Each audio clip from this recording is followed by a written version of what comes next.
All right, peace and greetings, YouTubers. So welcome to another edition of In the News. Let's just jump right into it. Now I'm going to start out with the entertainment-related stories and shift over to the heavier stuff. Even though, to be quite honest, this first story is actually one of the heavier ones, but it's entertainment-related, so here we go. Astroworld Fest 2021. At this point, if you've been following the headlines, you know that the remainder of the festival has been canceled due to events that took place on Friday, November 5th.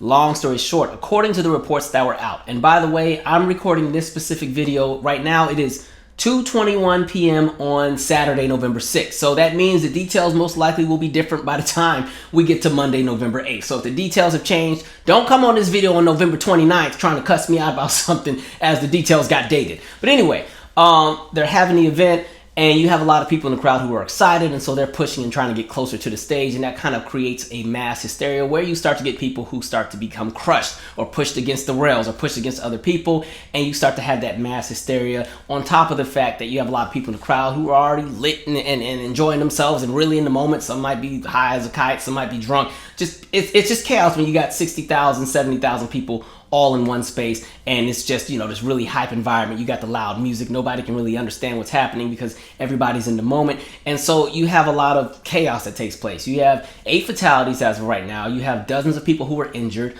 A lot of the people who were injured were either almost crushed to death, some were in cardiac arrest. One person that was injured was as young as 10 years old, and so there's a lot of chaos ensuing at the moment. I'm sure there will be a whole bunch of lawsuits, and you know, it seems like there's a lot of different pockets that you could jump into in regards to liability. Some of that is going to fall on Travis Scott. Some of that's going to fall on the organizers of the event. Some of that's going to fall on whoever was contracted to do the security. Some of that is going to fall on the venue. There's going to be a whole bunch of layers of who has what in regards to liability. But as the story keeps developing, you're seeing even people who were there talk about their experience at the moment. Or, you know, some people are saying, hey, I had to literally go and do CPR on this person because there was a medic that didn't know what they were doing because the person wasn't on a flat surface. And I saw the clip of the individual trying to get the cameraman's attention and tell him to tell Travis Scott to stop the show. I've seen other clips where there's people dancing on top of the medic unit because they're just, yeah, man, yeah. So it's a lot.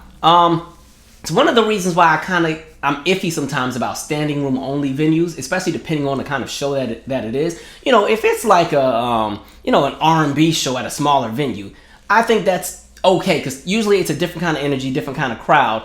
But when you're talking about, you know, a hip hop festival, and again, when you look at the lineup of who was going to be there for that full festival, like every act is an act that's going to definitely have the crowd hyped, that's going to have the crowd lit, which is why when it came to the organizing and the conversations around security, they needed to already be prepared for what could happen in the event where the crowd gets, I don't want to use the word unruly because now I sound like a principal, but the crowd, you know, gets energetic or very energetic to the point where now it's dangerous to other people. I don't know if the needs were met in that regard, and maybe that's why we're seeing some of the things that took place. And what makes it even interesting as you look at some of the clips, you know, as they're performing. I saw the clip with Drake on the stage with Travis, and you can literally see the sections in the crowd where you have, you know, EMTs or first responders working with people because you see the flashing lights. And so we'll kind of see how this goes, but this is something that tends to happen a lot of times with large scale events, especially if it's standing room only, and especially if there hasn't been a great execution of crowd control. If you look at the city of Cincinnati, there was a reason why up until 2004, there was no such thing as standing room only concerts. You had to be at a venue where there was an actual seat. That goes back to when The Who had that big concert, back in, I think this was in the 70s, 78, 79 maybe. Might even have been before that. I might have my decades mixed up. But long story short, with The Who, there was already some miscommunication about the event and what time it was supposed to start. Some people were told that you could get in at 3 o'clock. Some were told you could get in at 5. It was 7 o'clock. Nobody was in yet. And they only had one entrance open, like literally 2 doors to this big old giant, you know, venue. And people heard the sound check. There was like a late sound check that was still going. People thought that was the concert. Everybody tried to bum rush and squeeze through those 2 doors, and then you ended up having 11 people get killed and like 26 people get injured, and it was just a chaotic moment. So things like that tend to happen a lot of times in these kind of environments, and that's why it's important to make sure that security is top notch and that people kind of keep an eye on what's happening with the crowd. I think the minute I saw the clips of the people breaking the VIP entrance barriers to get in, that should have been a wake-up call for whoever was in charge to say, okay, we're going to really need to make sure we have everything together, because this could go one of 2 ways depending on what happens and who's on the stage and how energetic the crowd is. Like we saw what happened at like Woodstock 99. So again, I'm not the biggest fan of, standing room only. And it kind of reminds me, this is kind of off topic, but I remember I had a friend played bass guitar in his band, right? And so we were in Brooklyn. We got invited to his show. Now, this was my first rock concert because, I listen to rock music, but I don't really want to go to the concerts most of the time. And so we're in like this small indoor underground venue, and it actually was pretty nice. They had these little tables scattered around the floor with these little candles on them and everything. And so I was like, oh, okay, this is going to be nice. And then, the band starts. And this is like some heavy metal. Like, so they're doing all that stuff. And then, the mosh pit start. I'm like, okay, I've never seen one of these in person. I was like, okay. And so I'm watching people just like beat the mess out of each other and everything. And this guy like gets thrown to the ground and he slides and like hits one of the tables by me and the table slides. And I just remember all these tables have lit candles on them.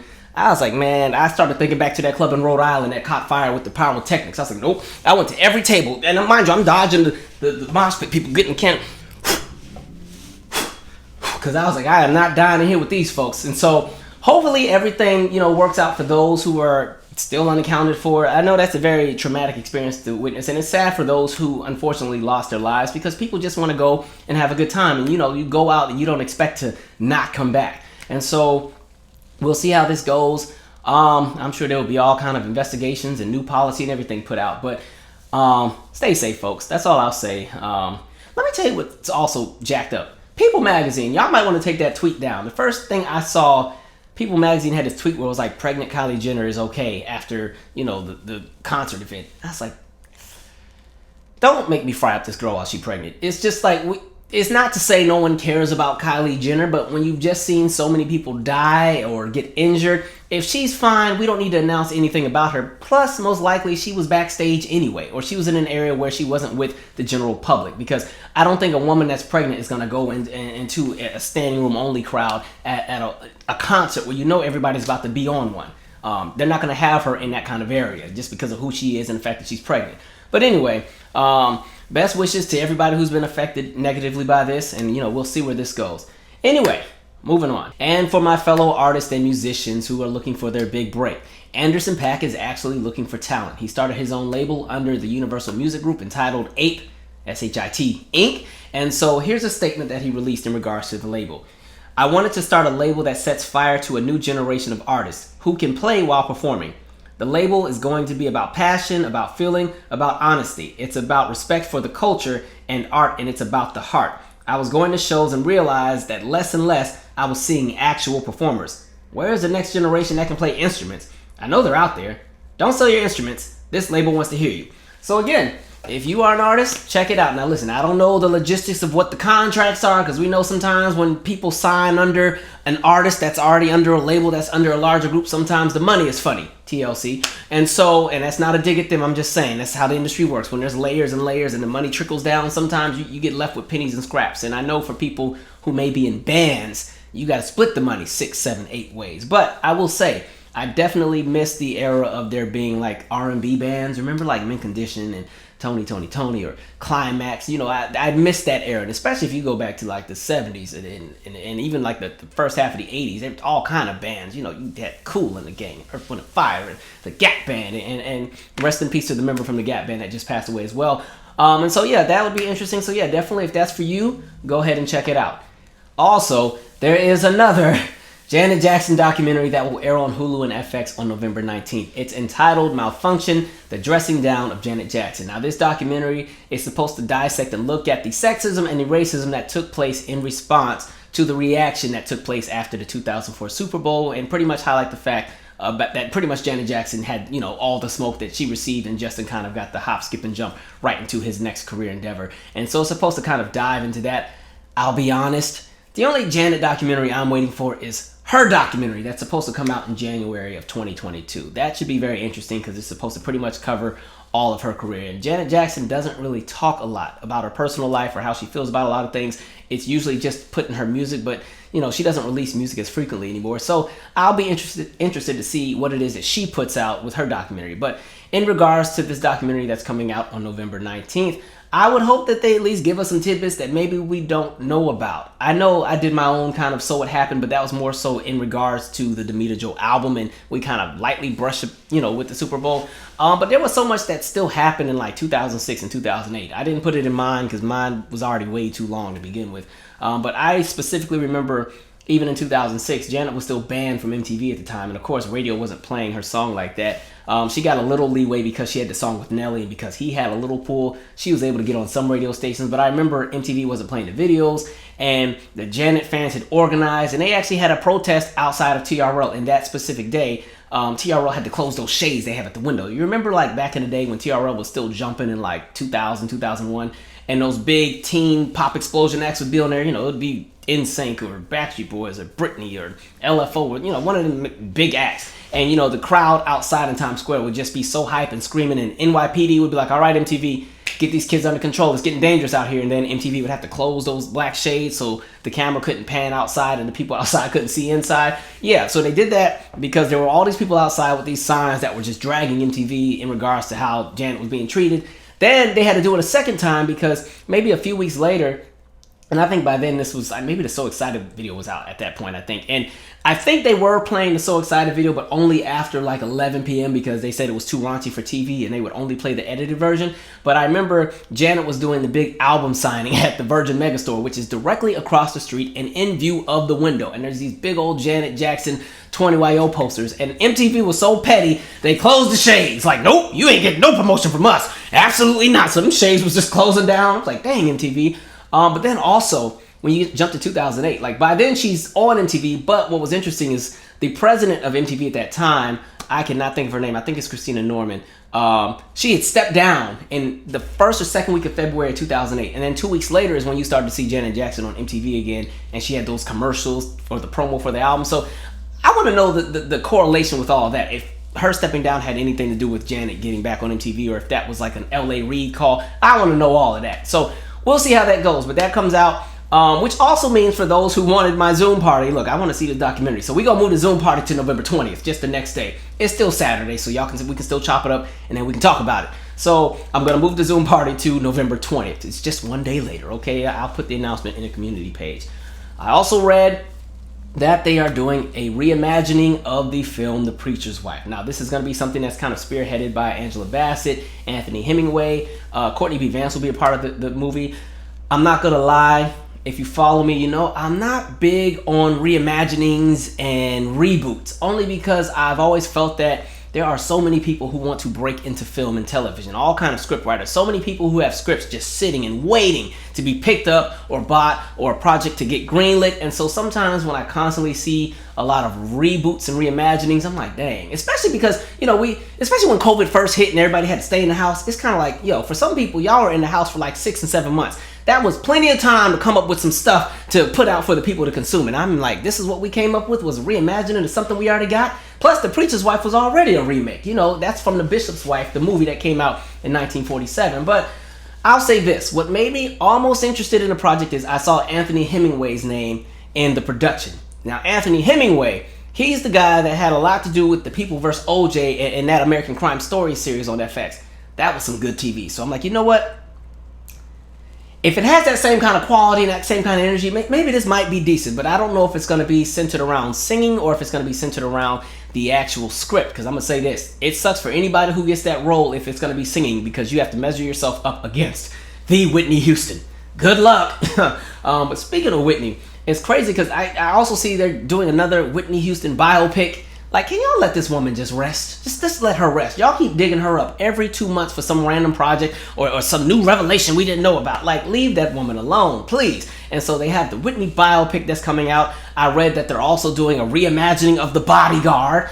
I'm not gonna lie, I wasn't crazy over the movie, but it's the soundtrack that makes The Bodyguard so iconic. Everybody buys the soundtrack. You only listen to the first 6 songs because those are the Whitney ones, and then you start it back over. But I'm not gonna lie, I used to listen to the Soul System's remake of Lovely Day, because that was like a New Jack Swing. It had some little oomph to it. And then Lisa Stansfield had that Someday I'm Coming Back song on there. That wasn't too bad. But I don't think anybody asked for a reimagining of The Bodyguard. I'm still side-eyeing Whitney's people for that hologram tour. That was some shady stuff too. That was right before COVID blew up. my thing with the hologram, I just knew that, they had all of this exclusive footage of Whitney Houston from different shows that we hadn't seen before, and they were going to use that to make the hologram. And really what they did is they just had an actress go and pretend to be Whitney and turn her into a hologram. And then for the show, sometimes it was just the album version of the songs that were playing. I was like, yeah, this is a money grab, because if you wanted to go the route of using the actress and not actually using Whitney Houston, you should have just went ahead and hired somebody to just go and sing the Whitney songs and just make it like the Whitney Houston experience through the eyes of whatever artist was going to perform them. I don't know, Deborah Cox or somebody, and do that, as opposed to having people think that they're looking at Whitney Houston in a hologram and it's some random actress. That was messed up. They always trying to get money around that woman's name. That's the thing. In the industry, it's like once you're dead, all kind of projects just start coming about. But whatever. Also, congratulations to Maxwell and Ashanti. They will both be getting honored at the Soul Train Awards, which airs on November 28th. Maxwell will be receiving, I think it's the Legend Award, and Ashanti will be receiving the Lady of Soul Award. Now, I feel like Ashanti already got this award. Maybe I'm mixing up award shows. I remember there was a time period where you had the Soul Train Awards and you also had the Lady of Soul Award. So maybe I'm mixing up the award Ashanti got at that one. But either way, congratulations to both of them. I feel old as dirt because I remember when both of them came out, especially Maxwell. Like, Maxwell came out as an entertainer when I was maybe 8 years old. And so I'm like, wow. But it's kind of cool to see people that you remember making their debut now receive their flowers. So good for both of them. And so that, again, that airs on Sunday, November 28th. That's right after Thanksgiving. So some of y'all may still be eating those Thanksgiving leftovers on Sunday. I'm just going to say that fourth day is a gamble. So the potato salad, the macaroni, anything that has a weird combination, you probably don't want to be eating on that fourth day. I'm just letting you know, or you're going to be at work blowing up the bathroom, making everybody else sick on Monday. Anyway, also, for those in DC, November 7th through November 14th is DC Restaurant Week. So again, for those in DC, definitely check that out. That's Black Restaurant Week. I will put the link with information in the description. Also, one other thing I want to share with you guys, there was a really great article I found on thenation.com. The article is entitled, I had to find the thing, it's called How Thousands of Black Farmers Were Forced Off Their Land. I'll also have the link in the description as well. Now, we've had this conversation on this channel a few times in regards to the fact that pretty much black farmers were pretty much just steamrolled and exploited. And in this modern day and time, black farmers own a fraction of the agricultural industry in the United States. And a lot of it has to do with conversations surrounding heirs land, government taking land in regards to eminent domain, the fact that a lot of black farmers did not qualify to be USDA farms. And the reason you wanted to qualify as a USDA farm was because you would receive funding from the government to buy all of these supplies that you need, especially if you have acres and acres of land. Okay, you just can't go in and seed and do it all by yourself. You're going to need the machines, you're going to need the equipment, you're going to need the money to hire additional staff to go and work the field and cultivate the land and everything else like that. A lot of black farmers were left out of that because a lot of that farmland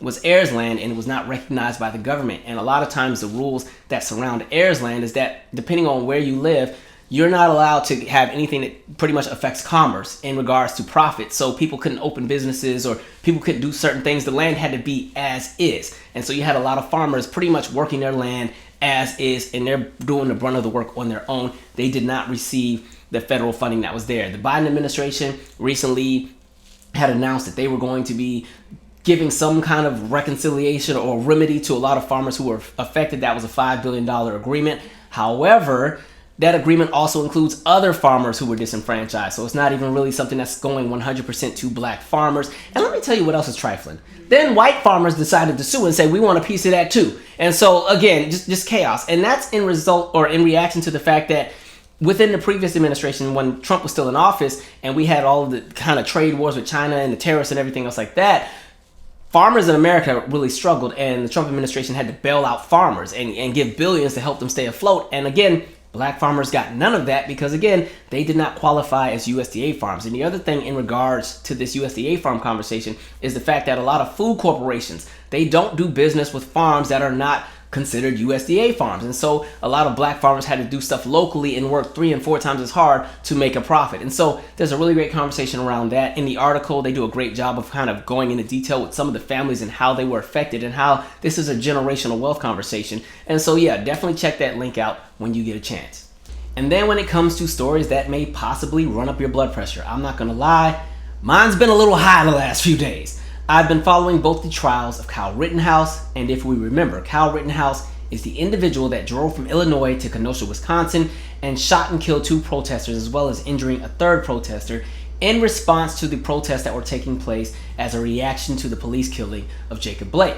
And I've also been following the trials of Travis and Gregory McMichael and William Bryan. Those are the 3 individuals who chased down, cornered, and then shot 4 times until they were dead Ahmaud Arbery in cold blood. And what's been interesting as I follow both trials is the same narrative is being painted in both cases. A conversation around fearing for your life and a conversation around property and protection. And so you're kind of seeing the games that are already being played, and I'm not gonna lie, they're already playing in our faces with both of these cases. So when I jump to the Kyle Rittenhouse trial, again, they're painting the same narrative of he feared for his life. But my beef with anything surrounding Kyle Rittenhouse is he has been coddled during this entire process. 1, because again, this is a white kid that goes and shoots a bunch of folks, but 2, because he was a teenager, they have coddled this kid, like to the point where he can shoot people and not be arrested on site. He shoots some people and gets to walk amongst the protesters looking for more people to deal with if he feels that they're in the wrong, to the point where the protesters have to tell the police, no, he's the person who just shot those 2 people. And then you see the police literally give him water, right? He's arrested. He's granted bail and everything. And I'm just going to say, if it were January 6th and I would have gone over to the Capitol with an AR-15 to shoot anybody who went to the Capitol because I just loved the country so much and I was concerned about the safety of those in Congress and the safety of the Capitol and vandalism and rioting, they would have had my black behind still under the jail. There would have been no probation for me, but he was granted probation. Then he violated it. He was drinking underage. He's out partying. He got to do whatever he wanted, but he's been coddled this entire time, even to the point where you now have the judge saying that those who were shot and killed by his gun that he utilized, they cannot be called victims in this trial. And he's reiterated that a handful of times. They can be called violent looters, they can be called violent rioters, but they cannot be called victims. So it just goes to show the direction in which this case is heading. And what makes it interesting is the victims in this case are all white. But I feel that because of their proximity to an event that is spearheaded by black people in regards to the fact that this is a black outcry of rage because, again, Jacob Blake was killed by the police, shot in the back. You know, you have a massive amount of black people who are protesting. Because these white people are there, they're seen as one of them. One of them. Proximity to blackness, proximity to going against the status quo. So they're not seen through the eyes of many in the masses as innocent victims. A lot of people see them as agitators, mainly because, again, in this country, as a white person, if you choose to align and support any kind of black movement that goes against the status quo, that challenges what is, that goes in regards to police brutality and challenging what's wrong within that, automatically you are not seen as one of the good ones. You're seen as somebody who's a troublemaker. You're seen as somebody who isn't valuable to the white collective. And so now you're even seeing how even the media is digging into the past of those who were victims. Even I read about how one of the individuals that was killed, how he was bipolar, how he had been to jail before, how he had been on probation. I'm like, why do I know this? He's dead. Why are y'all telling me this? But they're going to use that and paint it to be that the 3 individuals who were shot were all agitators who were trying to kill Kyle Rittenhouse, and that was the only thing he could do was use his gun to protect himself. And so he's been coddled. And now you're also seeing them say, well, he didn't bring the gun from Illinois to Wisconsin. It was already in Wisconsin. Even at the end of the day, the intent is still there. He knew that once he grabbed his AR-15, he knew that there was going to be a possibility that he was probably going to shoot someone because he already wanted to. He already painted the narrative that, hey, I want to go out there because I see that property is being attacked. I want to protect property. And that brings another conversation around the fact that when it comes to blackness, property is more valuable than black lives. Property is more important and more valuable than the liberties of black individuals who are fighting against a system that's still killing them unjustly. And so you're seeing the same narrative where, okay, he went and he wanted to protect property. That right there is almost like a signal for white Americans to say, oh my gosh, he means well, because yeah, we've seen the other protests, and you know those black folks can be a little violent sometimes. We've seen what happened with all the riots in Minneapolis. We saw that they burned down the police station, when in reality we come to find out that the individual that burned down the police station in Minneapolis had nothing to do with the protest against police brutality. You saw lots of different groups who kind of organized on the internet, on the dark web, on different forums and websites, and even on Parler, and they decided we're going to go and infiltrate all of these different protests. We're going to stir up violence. We're going to be agents of chaos to disrupt what it is these different movements and protests are actually about. And what does that do? It dilutes the conversation around police brutality, the conversation around anti-blackness, the conversation around white supremacy, the conversation around systemic racism, and the conversation around white nationalism. Because in this country, it is easier for the masses, and when I say the masses, I'm talking about the majority population, the white collective, also the moral compass of the United States and how most of the United States operates in a system of white supremacy, because a lot of times you don't even have to be white to have white supremacist and white nationalist views if you've already bought into the narratives that have been presented to you through your education and through how society works. It is easier for the masses to believe that black people are instinctively violent than it is for the masses to believe that a white individual could go and kill somebody in cold blood. All right, that's where we are. And so you're seeing that with the Kyle Rittenhouse trial. And so as you can see, there's a bunch of foolery already surrounding this trial. Even when it comes to the jury, the fact that a juror had to be dismissed because they're making jokes about the death of Jacob Blake, that's where we're at. And it makes me question what the vetting process was like when it came to selecting people to sit on a jury, because I'm sure that there were black individuals who were struck down in regards to being on a jury because the defense may have been unsure about their viewpoints towards the police and their viewpoints towards race in America. However, they weren't able to filter out those on the jury who are racist. These are the games that are being played in our faces, and it leads me into my next segment as I transition over into the trial surrounding the murder of Ahmaud Arbery. There has to be a conversation about the deputizing of whiteness in the United States, because you continue to see a pattern and a trend that has been tradition in this country. In both trials, you have white individuals who felt that they needed to go and enforce the law. You have white individuals who felt that they needed to go and act as police. And even when we step outside of those trials, you see it happen all the time in other cases where even when it comes to political protest, a lot of times when it comes to people protesting, depending on how they see the world, you see white people show up to state capitals with guns. So we saw as COVID had turned into what it was and there were all kind of stay-at-home orders, white people went to state capitol houses with weapons, ready to enforce the law if they have to. White people ready to take down and kidnap governors, ready to make things happen. Okay, you saw the same thing with somebody like a George Zimmerman. Yes, he's Latino, but he saw himself as white. He definitely checked the white box. He felt he needed to act as the police. I'm going to go after Trayvon Martin. When you saw the death of Jordan Davis, that same individual felt that he had to act as the police because, hey, these kids' music is too loud and they're disrespectful. So I'm going to shoot into a moving vehicle as they're leaving. But somehow I feared for my life. Like, this is where we're at. And even historically, when you look at what happened in Tulsa, Oklahoma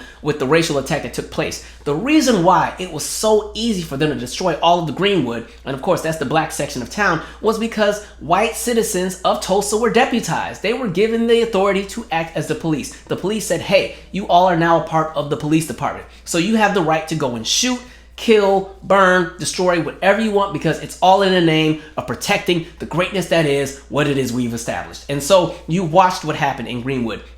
And it's not just limited to Greenwood. It happened in a lot of the racial attacks that happened in major metropolitan cities all across the United States, whether it be some of the ones that happened within the state of Tennessee, some that happened in Florida, what happened in Detroit, what happened in Chicago. You've seen it happen before. And so as we jump into this trial, what's interesting is they're trying to paint this as a case where race doesn't matter. And they want to kind of spin a narrative and say there were a lot of break-ins in the area. Lots of break-ins in the neighborhood. People were concerned. I appreciate the prosecution and their opening statements where they already kind of shut all that down. Like, no, there hadn't been any break-in. There was one break-in months earlier that had nothing to do with Ahmaud Arbery. And two, there was an individual who had items stolen out of their boat, but that individual couldn't remember if the boat was parked in the property near where Ahmaud Arbery was killed or if it was in another neighborhood 2 hours away. That was it. But what we've seen is they're going to paint Ahmaud Arbery to be this violent, aggressive criminal. That's what they're trying to paint, and they're going to somehow correlate it to property, basically saying that everybody felt that he was going to go in and steal, and people were endangered, and we don't know what's next. And so what you've seen is this.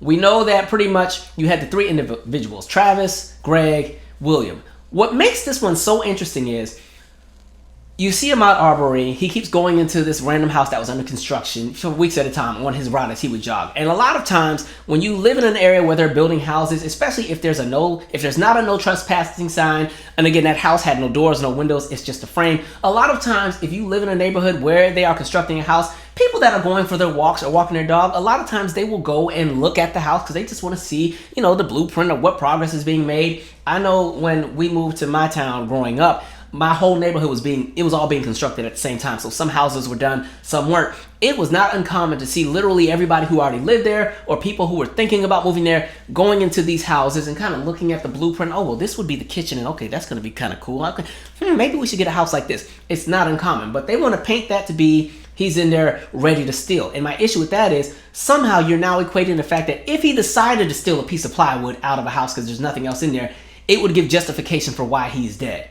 And that doesn't sit well in my spirit. So that they're going to try a different approach than that. But it gets even interesting because what happens is they finally see him, he's jogging. And then you have Travis and Greg, that's the father and son. They go and they decide they're going to go after him. And so they get in the truck. And it's to the point where the father is so pressed, he jumps in the son's truck, sits in the son has the daughter or the child's car seat. The father is sitting in the child's car seat. He's so pressed to get there. They got the guns loaded. They're ready. They pull up to Ahmaud Arbery, ask him, what are you doing? He is not about to answer them. He's minding his business. He keeps it moving. And so they chase after him. What makes it so interesting to me is then you have the other neighbor, right? The neighbor, William Bryan, whatever his name is. You see William Bryan, who all of a sudden sees the white truck and Ahmaud Arbery running. He feels that he has to jump in this too. So now he goes and he gets his truck and he helps them corner Ahmaud Arbery to the point where he has nowhere to go. So now it's false imprisonment and everything else like that. And also, they try to hit him 4 times with the truck. They tried to run him over. Didn't quite work. And then finally, there's the scuffle that happens. He gets shot. Now, the prosecution is saying the first shot that already hit Ahmaud Arbery was going to be the one that took him out because it came into the torso, came out the side. He's going to bleed to death. He's already done. But there were additional shots that took place. The defense is trying to say that he was attacking the individuals with the gun. And yeah, he got shot, but he just kept coming. We've heard this narrative before. We heard that with the Mike Brown situation where Mike Brown gets shot in the hand and the officer Darren Wilson is like, oh, and he kept coming like he's the Hulk.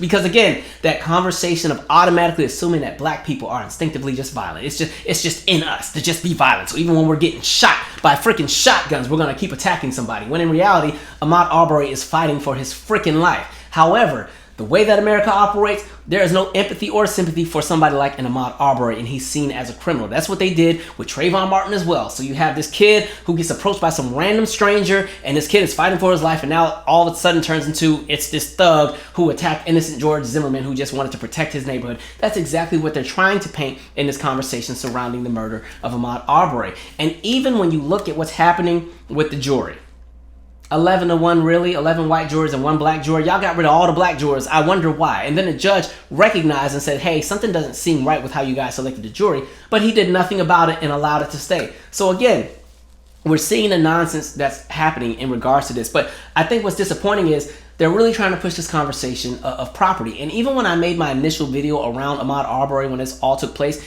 it's so interesting to go and read the comment section. Because again, the comment section will kind of highlight and showcase to you where America is when it comes to how they think. And so I saw so many comments about, well, he was on probation.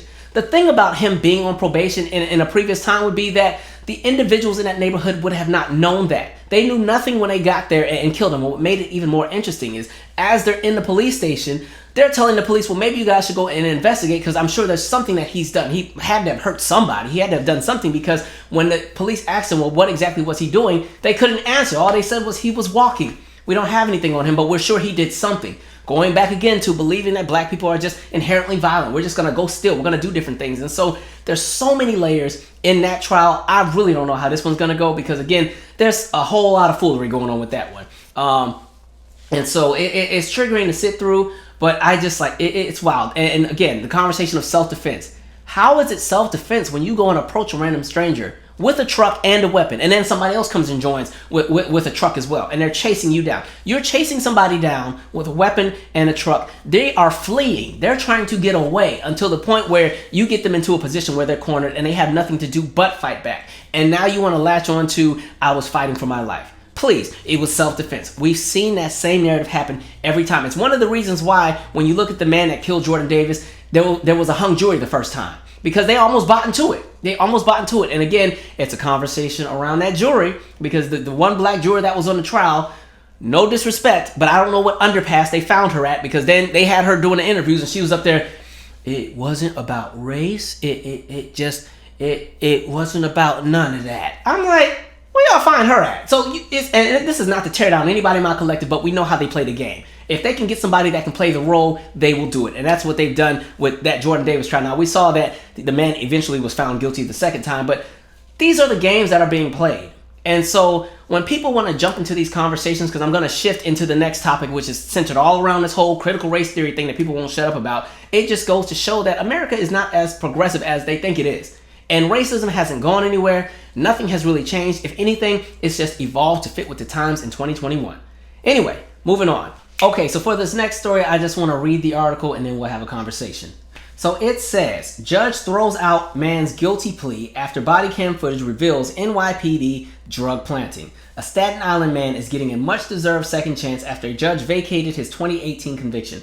Body camera footage shows an NYPD officer in the arrest of Jason Serrano, seemingly planting marijuana in the car he was riding in March of 2018, WNYC reported. At the time, Serrano was arrested and charged with drug possession, resisting arrest, and obstructing governmental administration. Serrano eventually pled guilty to the resisting charge 3 months later. He did so as a way to avoid being sent to the notorious Rikers Island. We remember Rikers Island because that's where Khalif Browder was sent to. Remember, that's the kid that was accused of stealing a backpack, and then he sat in Rikers for like 2 to 3 years, and they also put him in solitary confinement. But for some reason, when we have people who brag about what they did at the U.S. Capitol on January 6th and how they're not going to go to jail, they're only sentenced to 60 days. Khalif had to sit in prison and wasn't even convicted of anything. This was just waiting for the trial to start. This is the nonsense I'm talking about. He was unaware of the body camera footage. Prosecutors shared the footage with Serrano's attorneys months after his guilty plea.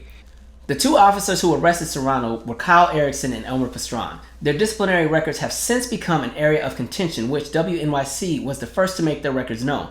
The site was able to obtain the records through an ongoing Freedom of Information Law campaign. The records reveal that Erickson, who was accused of planting the drugs in the cup holder of the car Serrano was a passenger in, was disciplined by the NYPD in 2 separate incidents in 2018. His record shows discrepancies related to drug seizures. Prosecutors, however, did not turn Erickson's records over to Serrano's defense team. Judge Tamiko Amaker explained typically she'd be unable to vacate Serrano's conviction on the basis of the district attorney's failures to turn over evidence, but she made an exception. However, this court finds that the body-worn camera footage taken with the officer's disciplinary files demonstrate that the defendant may have been searched and seized in violation of his constitutional rights, Amaker wrote. According to the defendant's motion to vacate his conviction pursuant to CPL 440.101 is granted. Serrano's legal team is pleased with the judge's decision. We're thrilled that the court has finally recognized that Jason Serrano's rights were violated when he was arrested, when evidence was planted on him, and then when he was prosecuted without disclosure of any of that information, said Maureen Elizabeth Campbell, one of Serrano's attorneys at the Legal Aid Society. The Staten Island District Attorney's Office did not respond for requests for comments. They previously opposed Serrano's request to overturn his conviction, claiming that the body camera footage was ambiguous. In a separate incident in the same year as Serrano's incident, Erickson was seen on body camera footage doing a similar action, appearing to plant drugs on a young man during his car stop. The young man was jailed for 2 weeks as a result. It was the least they could do, Campbell continued, in regards to clearing Serrano of all charges. And what they should really do, and what might actually restore some faith in the system, is prosecute Erickson and Pastron. The NYPD did not respond to requests regarding the status of the 2 officers' status on the force. Pastron is listed as being on military or extended leave. Erickson's name is no longer in the database. This is one of the reasons why people are iffy when it comes to the police, because again, this is not an isolated incident. This is a pattern that has been institutionalized across police departments all over the country. And the fact that it's even deeper than just the police department as far as their level, because you see it happen on the judicial level, and then we get into the state and federal jurisdictions when it comes to law and enforcement. It's the same kind of nonsense. You've seen things like this take place in many states all over. You can go to the internet and Google innocent person framed and released from jail, and you can find story after story after story after story.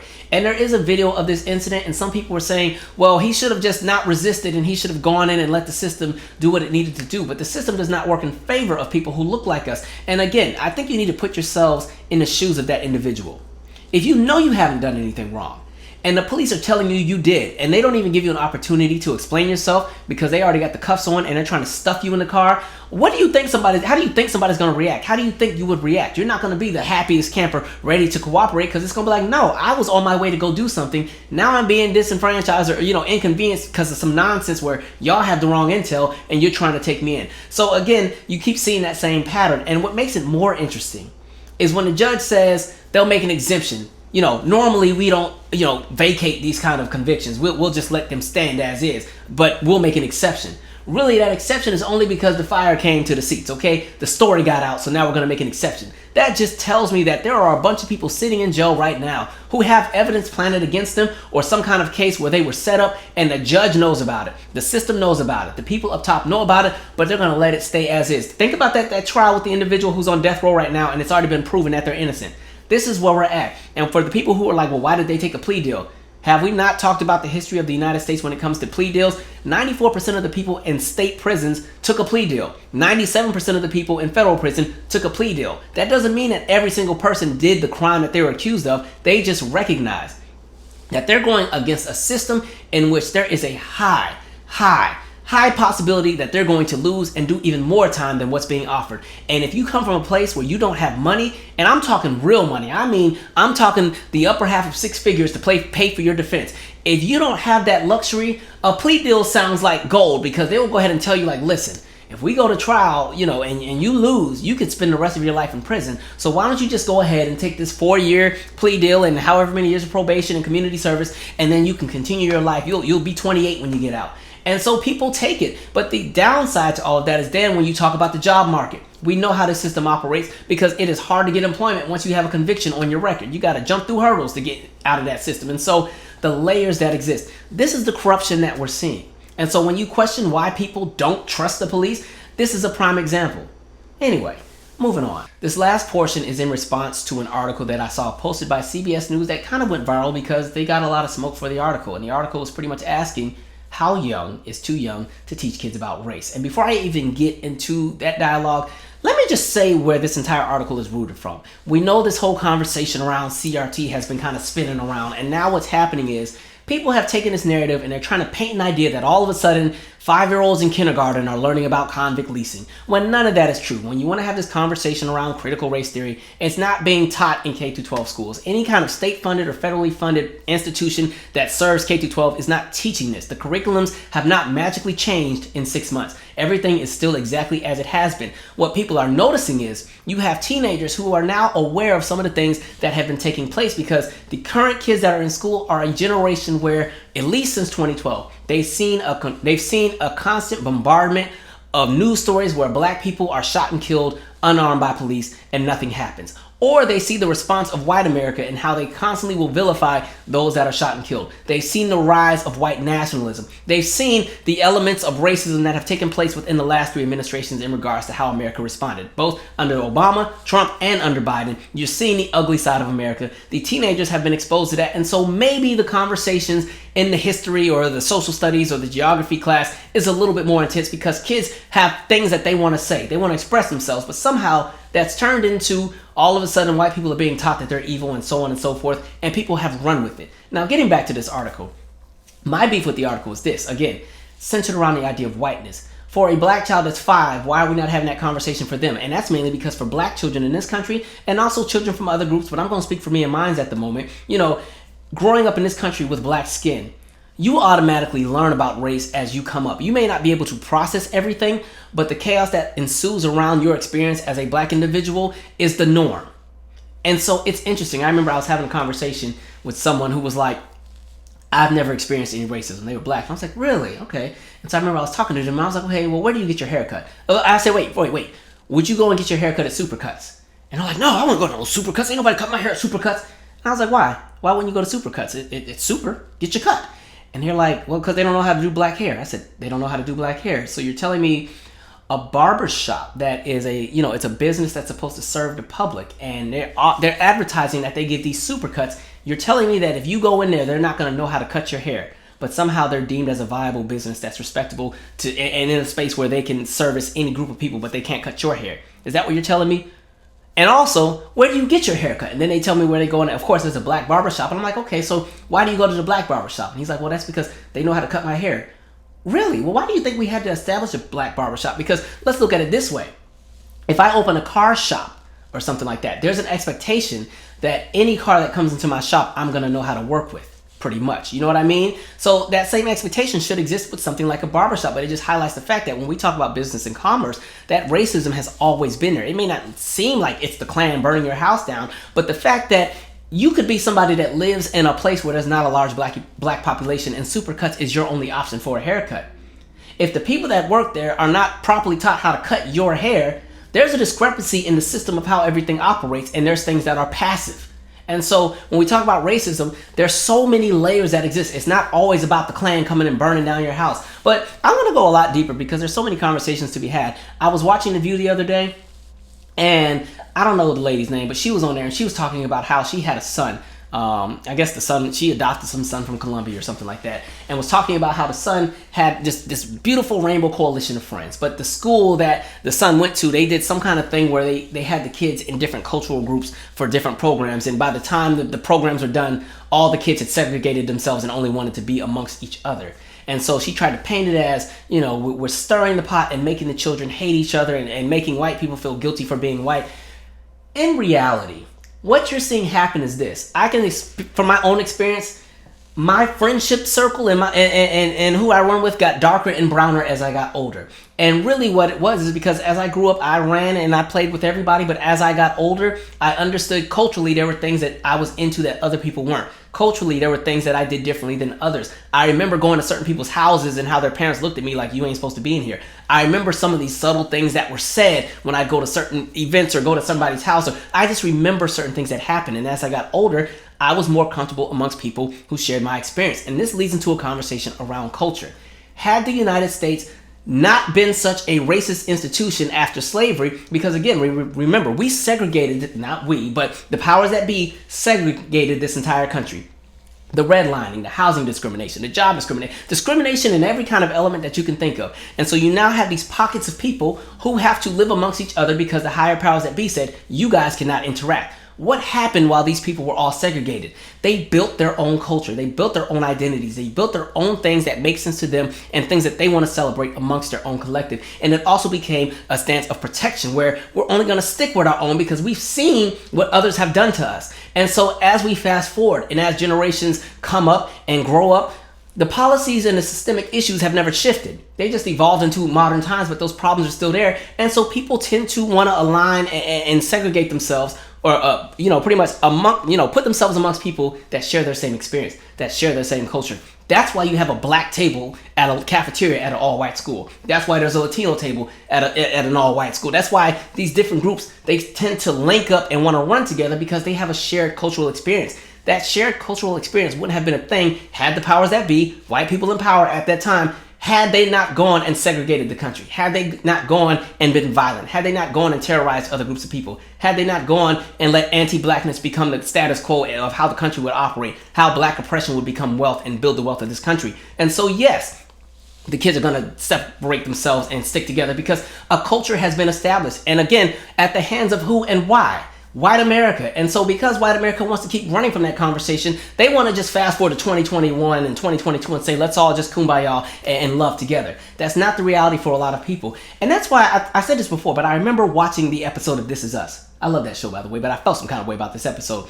If you watch the show, you know that it's about this white family they were supposed to have triplets. One of the triplets died, so they ended up adopting this newborn black baby that was also at the hospital. And then it kind of goes into different generations. But there's an episode where the grandparents, the parents of the white parents, the grandparents were racist. And the black kid was never included in anything. And so finally the parents are like, we've had enough. Grandma, you're never coming here again. Don't ever talk to our kids.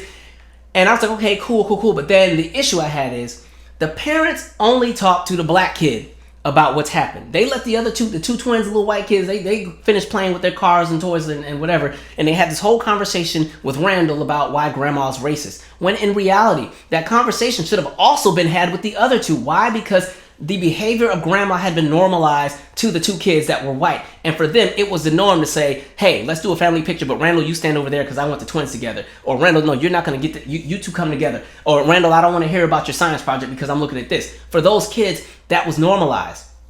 That is the experience of children all across this country right now in regards to race, where again, the practice of institutionalized racism is the normal standard for white people, including their children. And so they're used to being the standard of everything. They're used to, especially 20 years ago, they are used to watching a commercial and they see the Barbie doll. And of course, it's the white Barbie that's going to be the one that's paraded all around. And if they do feature the black doll, it looks all raggedy. The doll is hurt. Okay. They are used to being the standard. And it's not saying that children are evil, but they're only going to respond to what has been conditioned for them, what they've been taught. And so I want to go even deeper.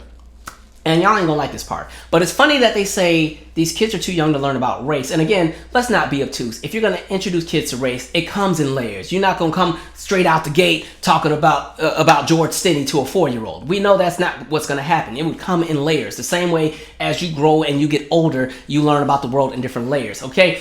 Here's my thing. It's perfectly fine to teach kids about violence in school. They teach about all kind of violence in history. Let's be honest, for those in my age bracket, if you went to school in K through 12 in the United States between the years of, when did I start kindergarten? 93 to 2006, you most likely were taught about the Holocaust by 4th or 5th grade. And this is not about to be an anti-Semitic thing, so all y'all can shut up with that, because y'all love to do that one too. But here's the thing.